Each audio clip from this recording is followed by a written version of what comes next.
merci Cédric pour la crèche et merci beaucoup à Maximilien pour l'organisation de cette journée. Alors, je suis Florence Soulès, je travaille au sein de l'administration de la région Île-de-France, où je suis en charge de la mission économie sociale et solidaire et du sujet du développement inclusif, qui va recouper la façon dont l'économie dite classique, c'est-à-dire les grands groupes, les ETI du territoire, etc., se saisissent des enjeux d'inclusion, notamment en collaborant avec des entreprises de l'économie sociale et solidaire, telles que des entreprises d'insertion ou des entreprises adaptées, entre autres. Alors, on a proposé l'organisation de cet atelier aujourd'hui sur les relocalisations inclusives, qui va être pour partie un point d'information sur ce que déploie la région sur ce sujet-là, et pour partie un échange avec vous sur ce que vous attendez aussi d'une collaboration efficace avec la région pour pouvoir on va dire utiliser cet enjeu pour développer vos entreprises, avoir des nouveaux marchés, donc qui vont pas être des marchés publics, mais qui vont être des sous-traitances via des grands groupes qui vont rechercher de nouveaux sous-traitants en Île-de-France, et sur lesquels nous on va avoir très à cœur de positionner les entreprises de l'ESS. Donc, ce que je vous propose, c'est que je commence pendant 10 à 15 minutes par vous faire un petit point de situation de tout ce que déploie la région sur ce sujet, qui est en cours, hein, et ensuite qu'on puisse échanger. Alors par contre, voilà. Voilà le sommaire de l'échange aujourd'hui. Pour commencer, je vous propose un petit cadrage sur le sujet. Donc en fait, on parle de deux choses. On parle de deux choses dans cette histoire. On parle des relocalisations qu'on appelle aussi, qui vont concerner ce qu'on appelle de l'internalisation de prestations par les entreprises, c'est-à-dire typiquement un grand groupe a sa propre filiale, fait réaliser une partie de ses activités par sa propre filiale, par sa propre entité, qui va être située dans un pays étranger. Alors, sans vouloir verser dans la caricature, ça va être beaucoup la Chine et l'Inde, mais ça peut être d'autres pays. Et ce grand groupe va chercher à rapatrier sa propre entité ou sa propre filiale sur le territoire national. Là, on est dans le sujet de relocalisation. Donc, bien entendu, ça entraîne tout un certain nombre de problématiques, c'est-à-dire que ce grand groupe, il va chercher bien évidemment du foncier pour pouvoir rapatrier son activité du pays étranger vers l'Île-de-France. Il va chercher du personnel, il va chercher des investissements, il va monter des lignes de production, et il va chercher potentiellement des sous-traitants qui vont faire le ménage de l'usine, tout un certain nombre de sujets. Donc là, on est dans la relocalisation. Il y a un autre sujet qui est souvent confondu quand on en parle, c'est la substitution de fournisseurs.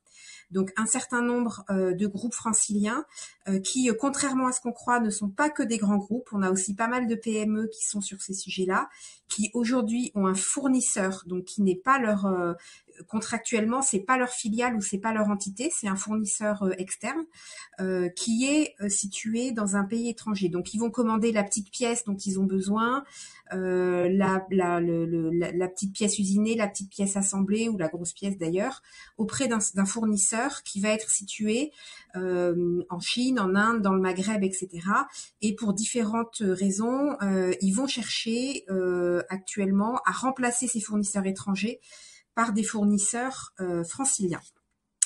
Ce sujet, il est arrivé sur la table, on va dire, sur notre agenda de l'année 2020. Il est arrivé d'abord pour un sujet de viabilité des filières, c'est-à-dire que historiquement, si on se replonge en arrière, la première chose qui s'est passée au début de l'année 2020, ça a été d'abord le confinement de la zone de Wuhan en Chine, qui a entraîné en fait le blocage de nombreuses usines qui étaient situées toutes dans la même zone en Chine notamment, et qui ont mis, il y a eu la conséquence de ça, c'est qu'il y a eu en fait des filières entières à l'arrêt en France et notamment en Île-de-France. Alors ça s'est beaucoup produit dans le domaine de l'aéronautique. un petit peu moins dans le domaine automobile, mais il y a eu des sujets aussi où vraiment on a eu la prise de conscience que avoir en fait qu'il existe 4 ou 5 fournisseurs sur un sujet qui soient tous situés à Rouen en Chine, finalement représentait un risque opérationnel pour l'ensemble de la filière, puisque le confinement d'une seule zone a mis des usines en Île-de-France, des usines aéronautiques en Île-de-France à l'arrêt en janvier-février 2020. Donc le premier enjeu qui a été mis sur la table, c'est la viabilité des filières. Et il y a eu depuis le début de l'année des filières d'activité qui se sont rapprochées de la région en disant manifestement on est sur du risque opérationnel fort, on ne peut pas rester avec des fournisseurs qui sont tous situés à l'étranger. C'est un enjeu pour l'ensemble de notre filière de travailler sur de la substitution de ces fournisseurs étrangers par des fournisseurs situés. Bon, ils nous disent rarement en Île-de-France, ils nous disent en France, mais voilà, en tout cas situés en France.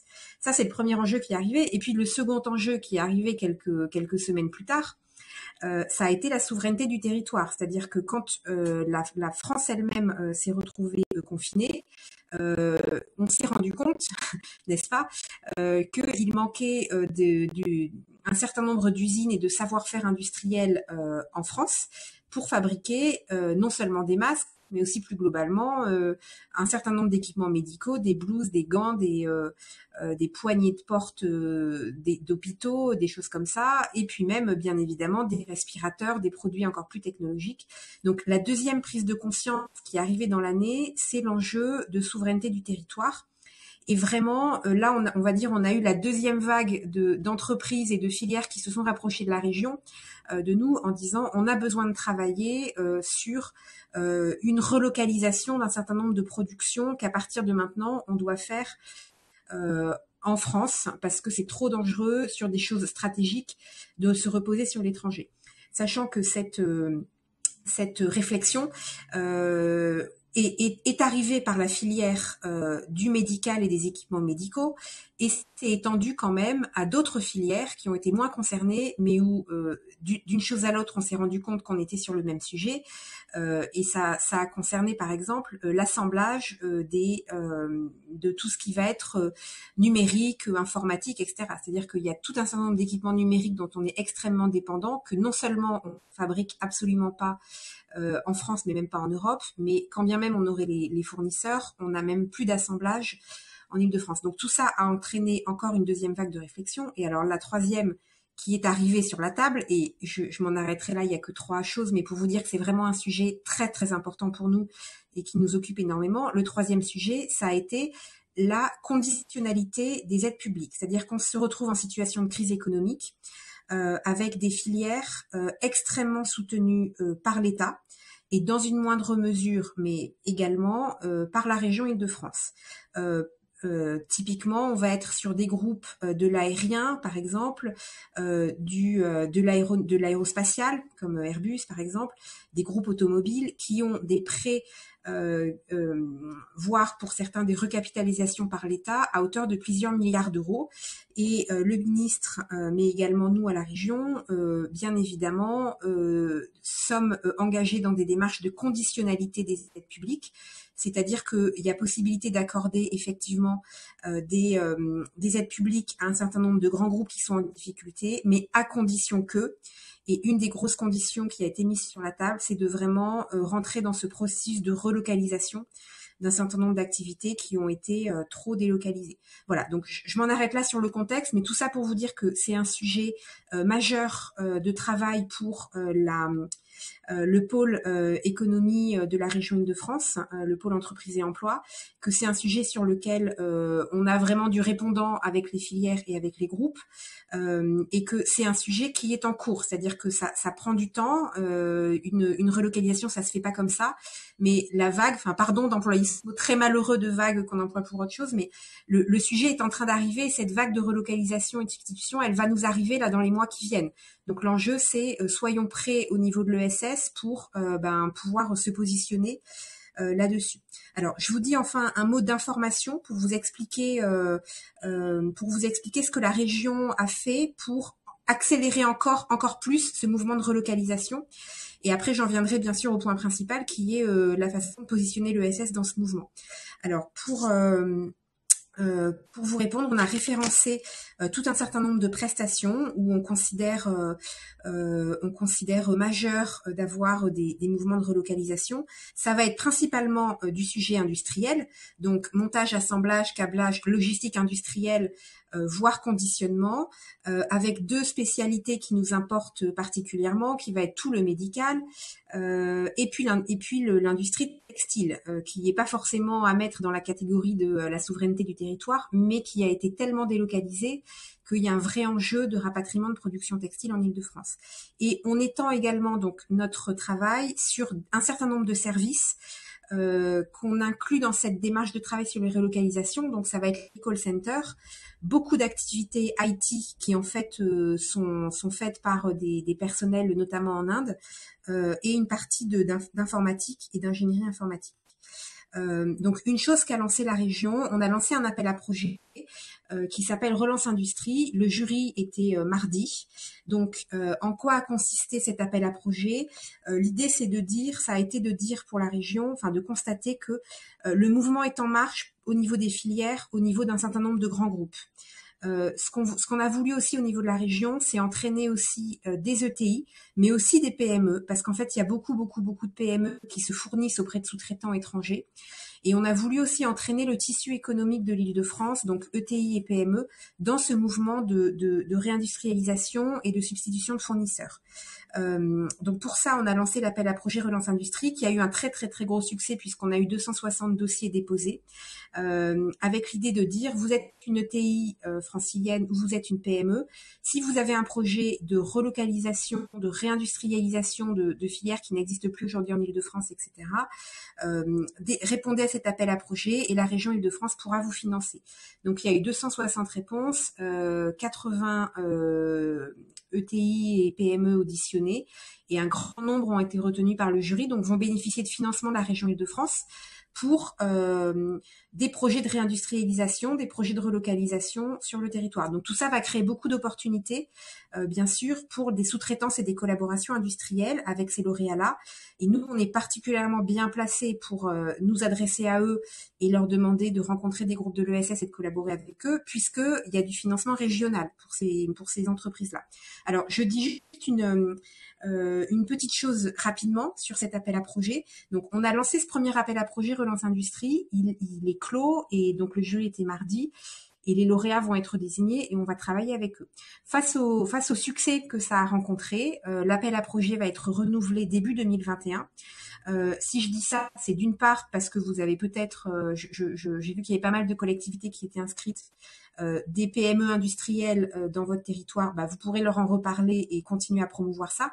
Mais aussi, je le dis aussi pour un certain nombre de groupes de l'ESS, qui ont peut-être envie de se positionner sur des savoir-faire industriels ou de développer leur outil industriel.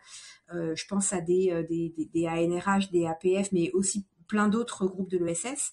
Vous pourrez déposer un dossier quand on va relancer cet appel à projet début 2021, parce que ça peut financer des lignes de production. Vous pouvez aussi internaliser des lignes de production, et là vous pouvez bénéficier de financement jusqu'à 800 000 € par projet. Donc c'est quand même très significatif pour arriver à financer un certain nombre de choses. Voilà, pardon. Et la deuxième chose, j'ai pas de slide encore puisque le sujet n'est pas encore sorti. Mais donc cet appel à projet Relance Industrie, c'est du financement. Donc la région Île-de-France, elle vient financer un certain nombre de projets de relocalisation ou de réindustrialisation d'un certain nombre de productions.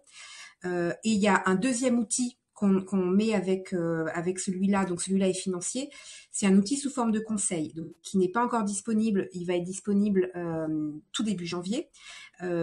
Pourquoi? Tout simplement parce que c'est un dispositif sur lequel on met beaucoup de moyens, donc on a passé un marché public, un appel d'offres pour sélectionner un prestataire et que ça met beaucoup de temps de faire l'appel d'offres, de sélectionner le prestataire, etc. Donc, il sera opérationnel, ce prestataire, pour travailler début janvier.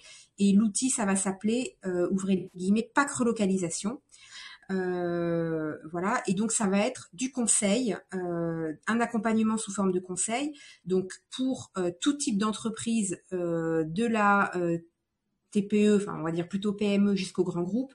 Bon, notre objectif c'est surtout d'accompagner les PME, les ETI. Je pense que les grands groupes n'ont pas forcément d'enjeu, mais pourquoi pas sous forme de conseil. Pourquoi? Parce que ce soit une entreprise aujourd'hui, une PME, une ETI, on va dire classique entre guillemets en Île-de-France, ou un groupe de l'ESS qui se dit bah il se passe quelque chose, je veux me positionner, je veux réfléchir à comment faire pour relocaliser une partie de mon activité qu'aujourd'hui je sous-traite à un sous-traitant chinois, etc.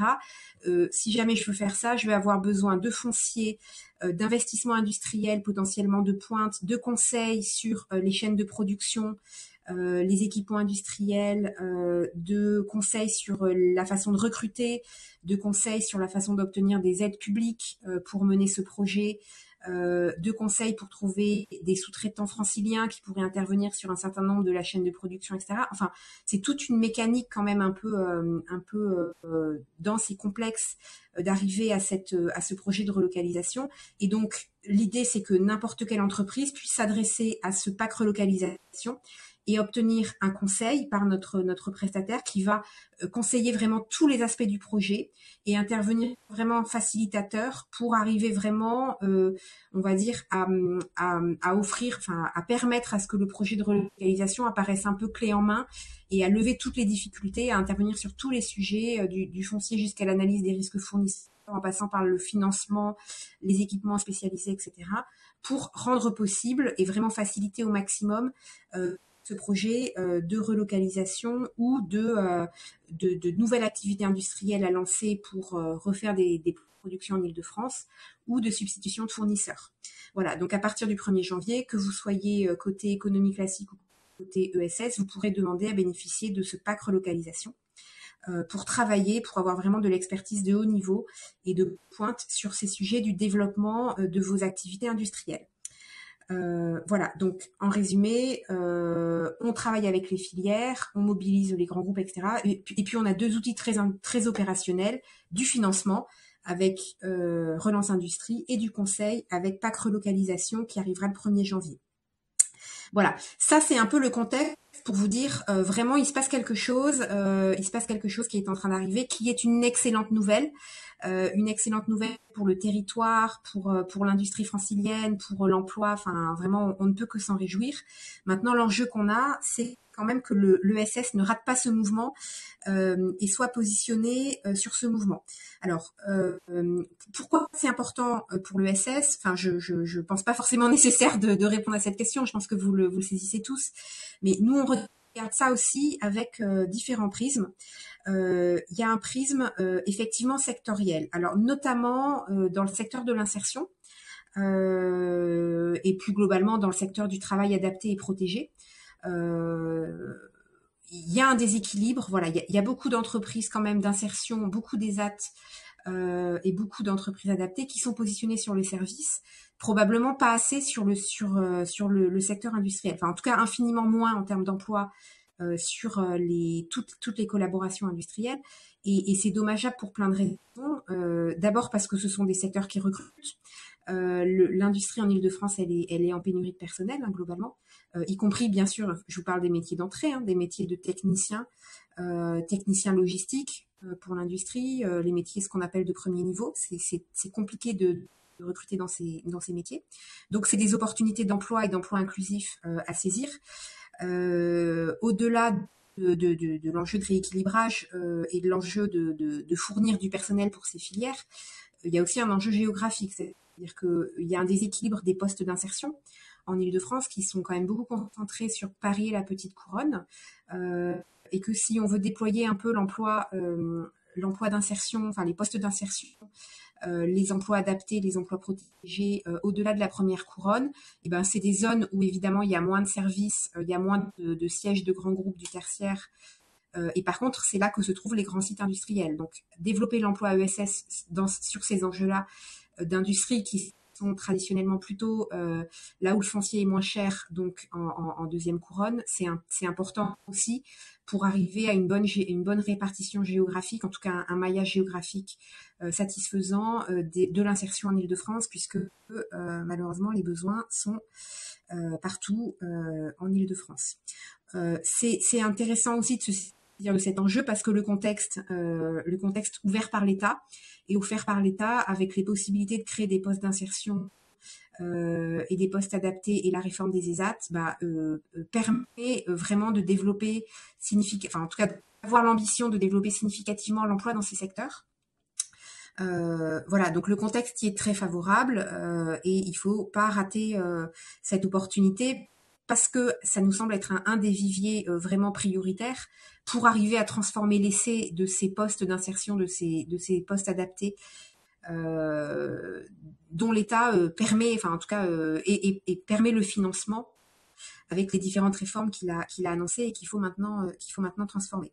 Alors, du coup, une des premières démarches qu'on a fait, c'est que on a contacté toutes les entreprises d'insertion, toutes les entreprises adaptées, et malheureusement pas tous les ESAT parce qu'on n'a pas le fichier, mais en tout cas certains ESAT, pour déjà demander à tous ceux qui ont envie de travailler sur ce sujet de se faire connaître de nous et de rentrer dans une démarche de travail avec nous, la région, pour qu'on puisse les faire connaître.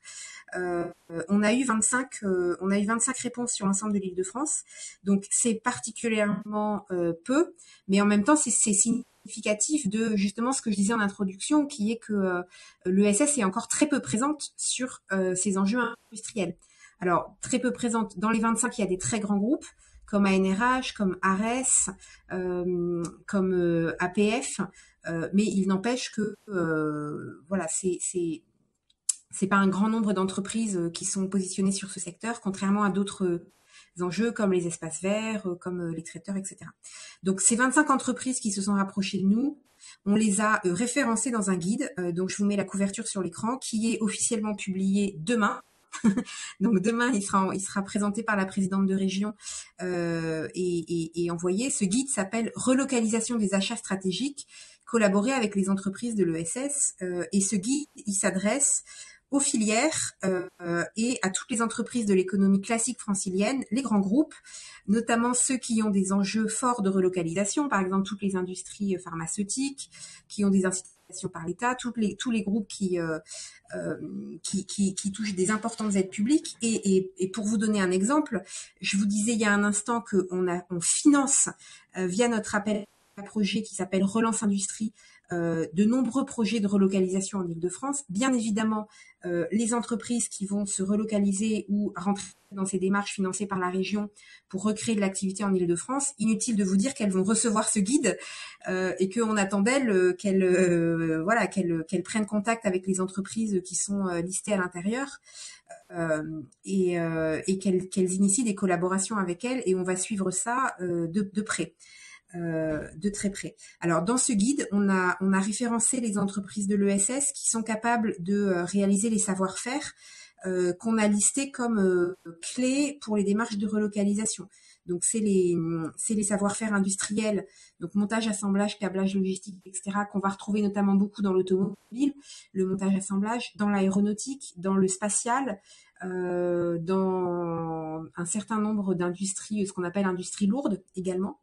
L'industrie médicale, l'industrie cosmétique aussi, parce que en fait on est sollicité par la filière pour des projets de relocalisation de cosmétiques, donc c'est important aussi, sachant que le cosmétique on le met avec le médical, puisque c'est les mêmes enjeux, ce qu'on appelle les salles blanches, c'est-à-dire que les produits doivent être conditionnés dans des atmosphères sans poussière et stériles. Le textile, donc qui est un sujet important pour l'Île-de-France, et puis donc nos fameux services qu'on a mis en lien, c'est-à-dire l'e-commerce, les call centers et l'IT. Donc dans ce guide, on référence les entreprises, donc ça s'adresse aux entreprises classiques, donc on référence les entreprises de l'ESS qui indiquent notre offre pour votre relocalisation systématiquement, c'est-à-dire vous êtes en train de relocaliser, voilà ce que nous on peut faire pour vous.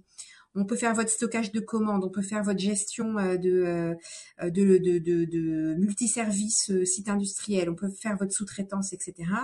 On a mis des références de ces différentes entreprises et on a des aspects aussi explicatifs dans ce guide.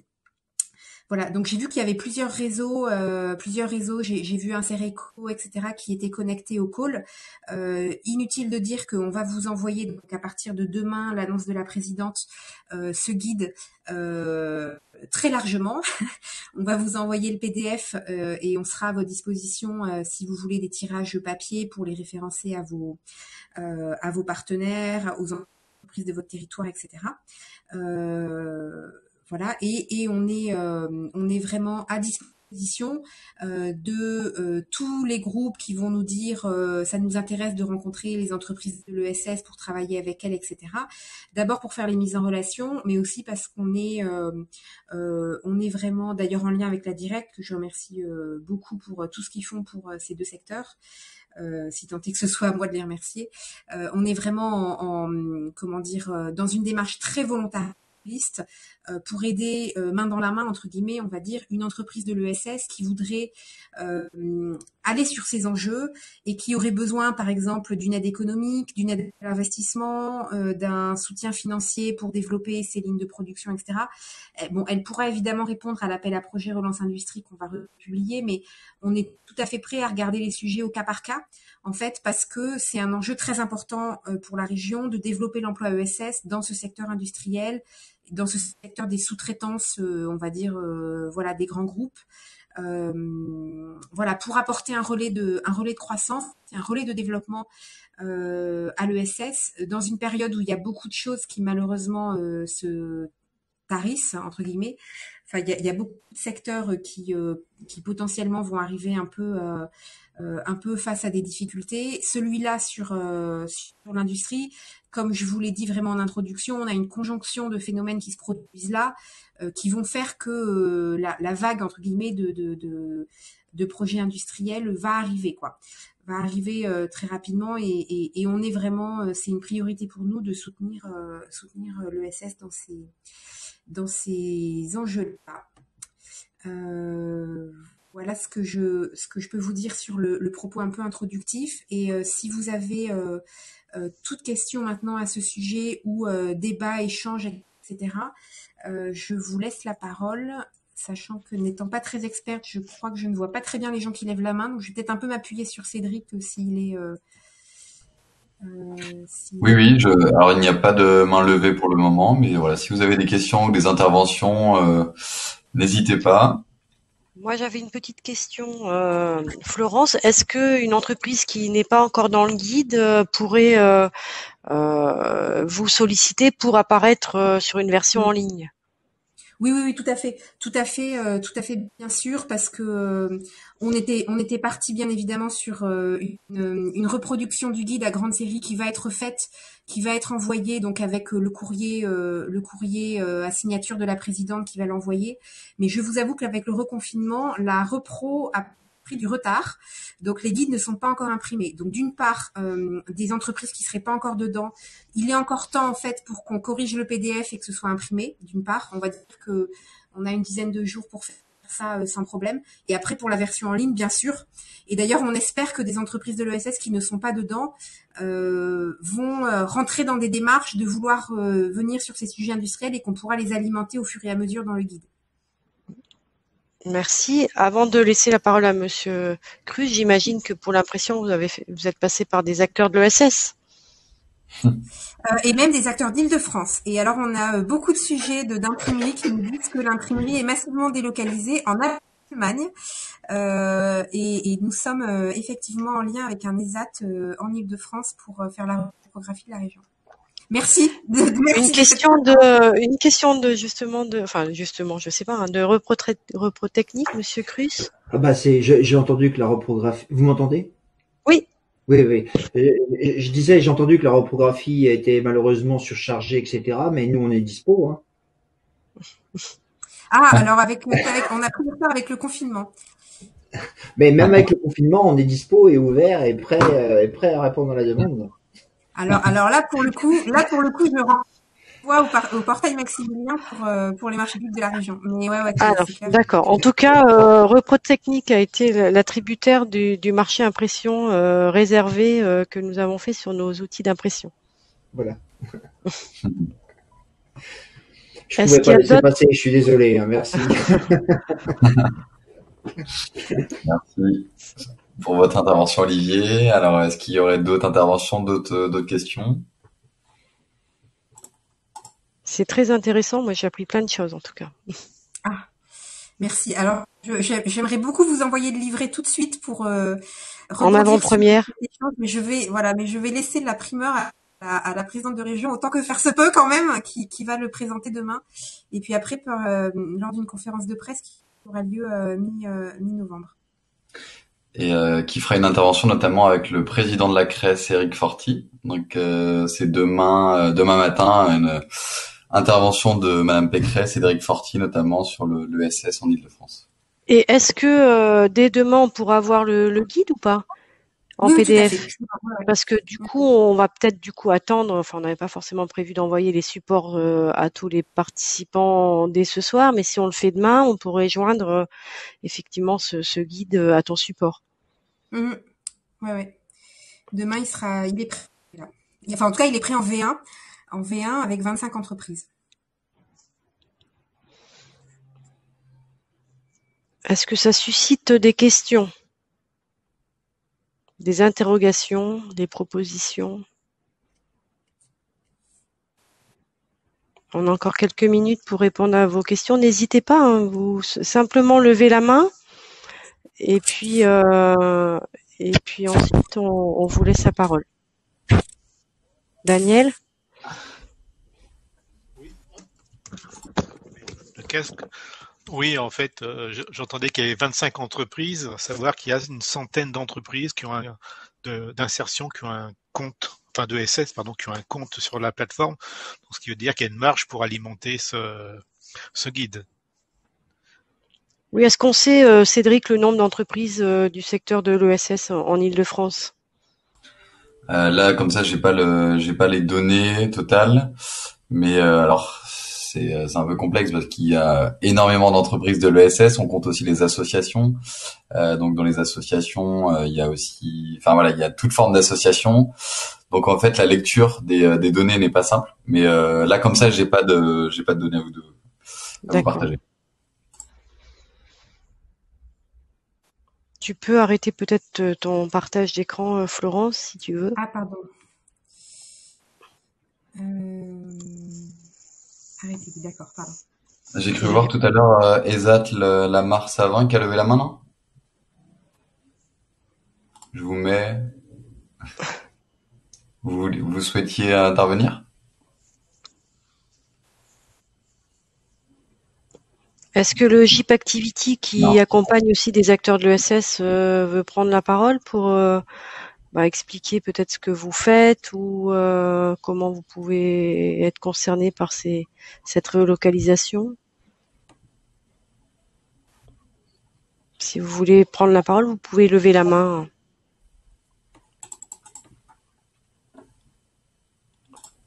C'est un petit peu forcé, hein, mais voilà, on est là pour échanger. N'hésitez pas. Oui, bonjour à tous. Oui, Anne-Laure Gaugiron, Activity.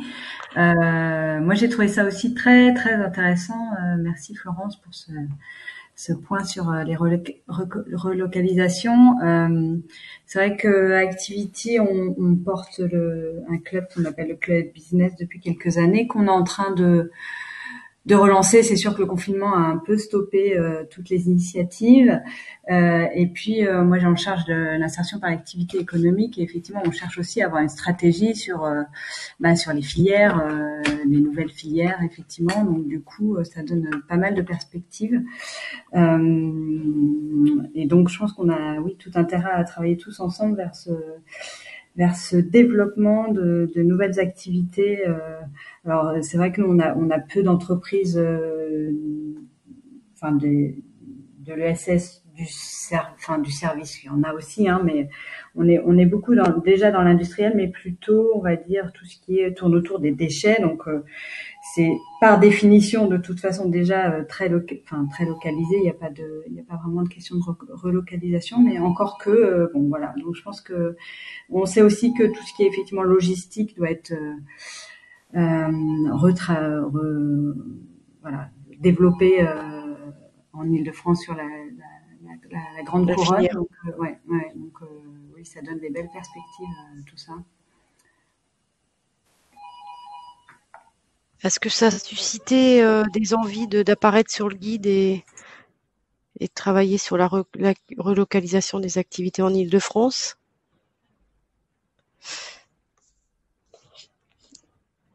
Bon, s'il n'y a pas d'autres interventions sollicitées, on remercie Florence Oulès de la région. On veut bien le guide dès demain, Oui. qu'on ne manquera pas de transmettre.